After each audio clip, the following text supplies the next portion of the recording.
What's up, everybody? Crash here. Welcome back to Crash Gets a Spread, where we talk about sports from a betting perspective. It is Friday, June 7th, and we completely messed up that NBA game. Completely is a strong word. If Dallas would have had a better showing, that over would have hit, and, no telling how close they could have gotten. Of course, being up so big, they pulled their starters late and everything like that. So it's kind of hard to evaluate the end of the game, how it could have ended up if Dallas was closer. But it was literally a defensive slaughter by Boston. And it kind of started with Porzingis. So weren't able to tell how he was going to fit back into the mix immediately on his first game. But it's like he never left. So definitely got to keep that in mind going forward.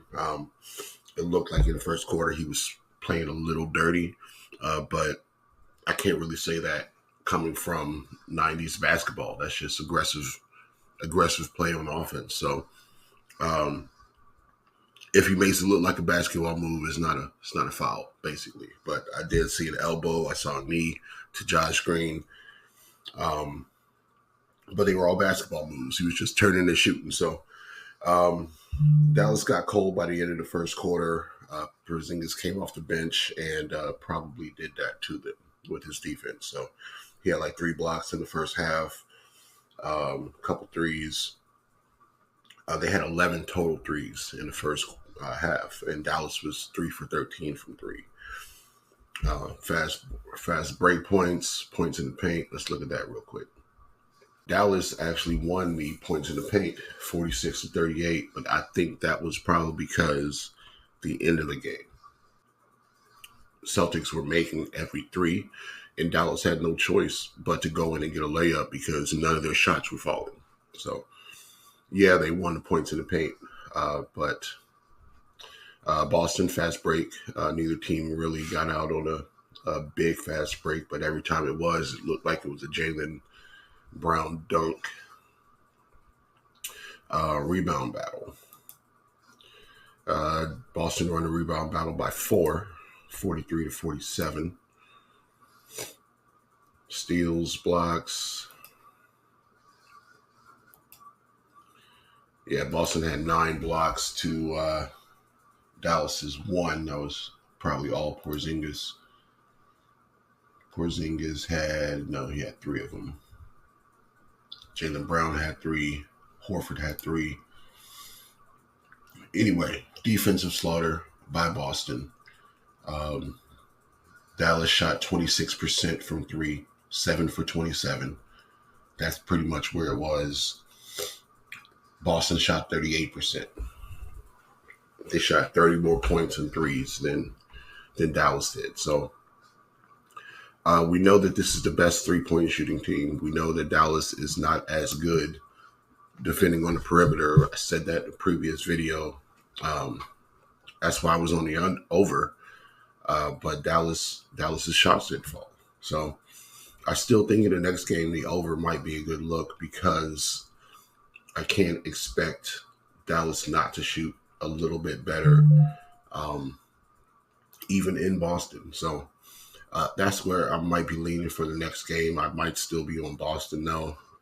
We'll see where the number ends up. I know it's going to be higher than it is now, than it was at this game. This game was 6.5. I can already see it going to 7, 7.5, 8. So we will see what happens.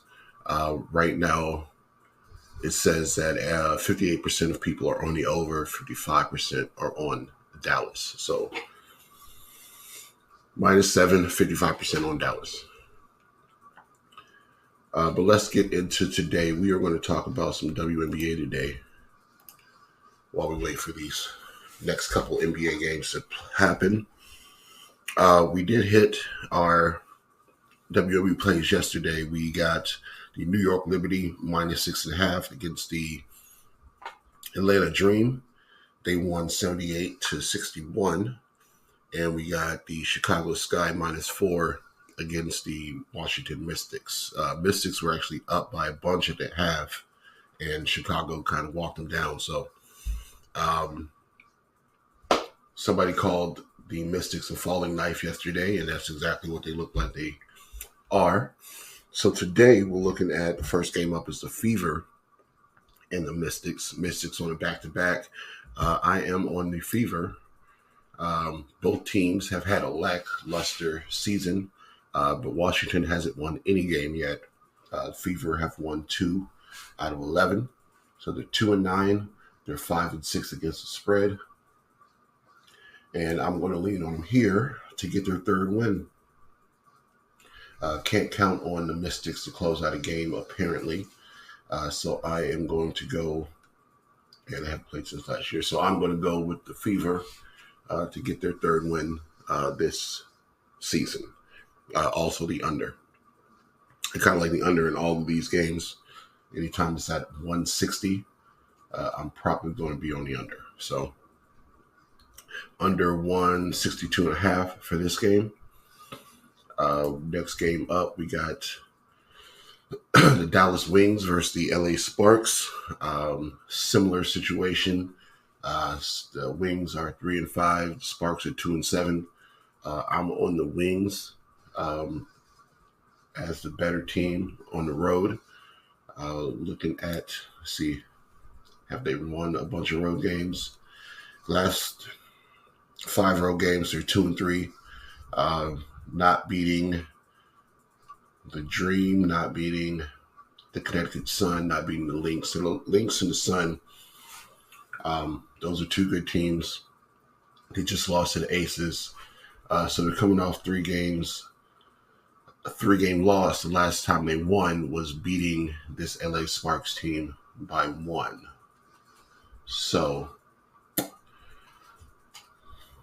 do I trust them to win this time?